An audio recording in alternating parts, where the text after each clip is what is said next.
Kia ora. So today we're doing a story on Emil Savundra. Emil Savundra was for much of his professional life a lucky man. He was a lover of Mandy Rice Davies at the time of the Profumo affair, but was only referred to in court as, quote, the Indian doctor, close quote. He was freed from 5-year jail sentence in Belgium after only 2 months following the intervention from the Vatican. He described himself as, quote, God's own lounge lizard turned swindler, close quote, adding, quote, I don't like work, close quote.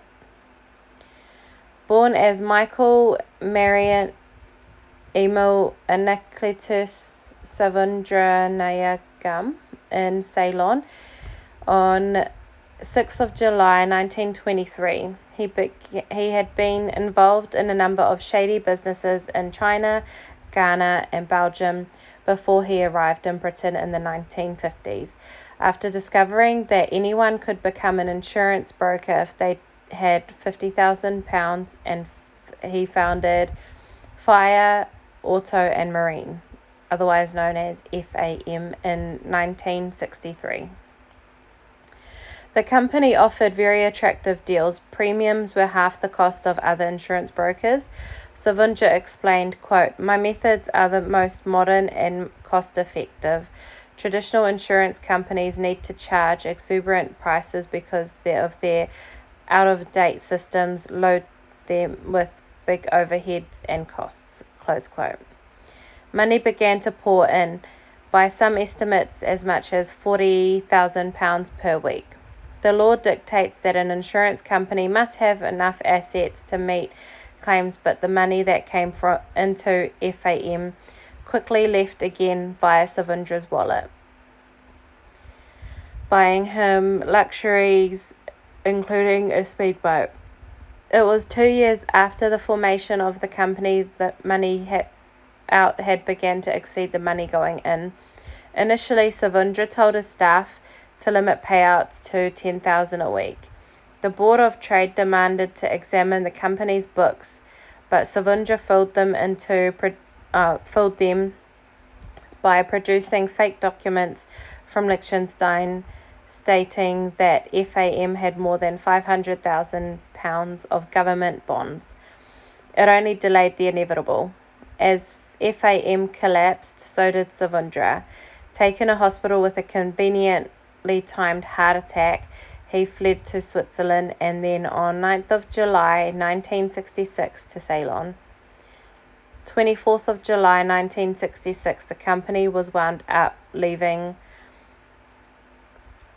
400,000 motorists unprotected. In January 1967, Savundra unexpectedly returned to England and went to the Labour Exchange on Regent's Park Road to sign on to the dole.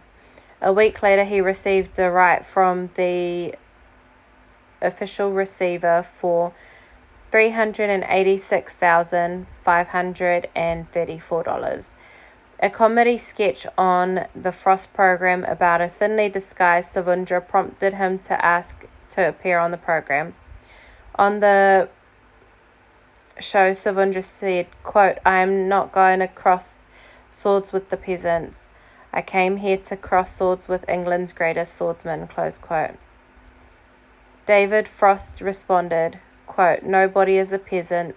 They are people who gave you money, close quote.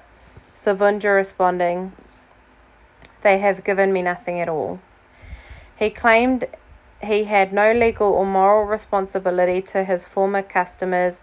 A week later, he was arrested. Savundra went on trial to 10th of January 1968 at the Old Bailey. The jury found him guilty and he was sentenced to 8 years in prison and a $50,000 fine. So a bit of the aftermath was Savundra was released from prison at 7:30 a.m. on a wet 4th of October 1974, having served 6 years, 7 months, and 3 days of his 10-year sentence. Savundra approached the American government and offered to sell them his wife's land in Ceylon for 200 million on condition she was made Queen of the North Ceylon. Before the Americans could turn down his offer, Savundra suffered a heart attack at his home in Oasley Road, Old Windsor, on 21st of December 1976.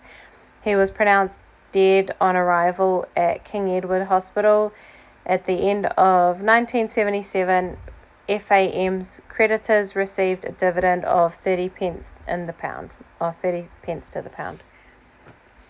That's ridiculous. I've got a few opinions of this person. Anyway, I hope you enjoyed the story. Stay safe and please subscribe.